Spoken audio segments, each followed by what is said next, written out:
Para sa inyo mga kagulay, update ko po ang tanim po natin na sitaw. Bali yan po ay 3 days na. Pero tignan na po natin ay may tumubo na pong dahon. Medyo lumaki na.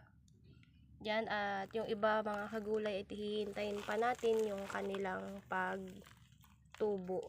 Yan mga kagulay, yung tanim po natin na nasa lata. At yan, plastic at paso. Hintayin natin mga gugulay kung sino talagang mas maganda pagtaniman. Kung andito ba or dito at saka dito mga kagulay. Yan lang po, update po natin yung tanim po natin na sitaw.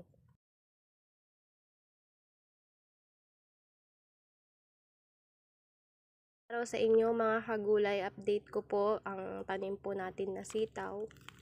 Bali yan po ay 3 days na.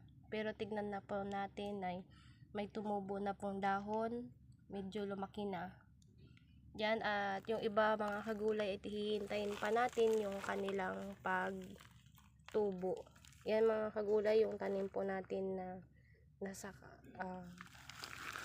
lata. At yan, plastic at paso. Hintayin natin mga gugulay kung sino talagang mas maganda pagtaniman.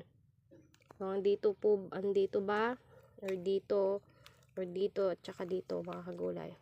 Yan lang po, update po natin yung tanim po natin na sitaw.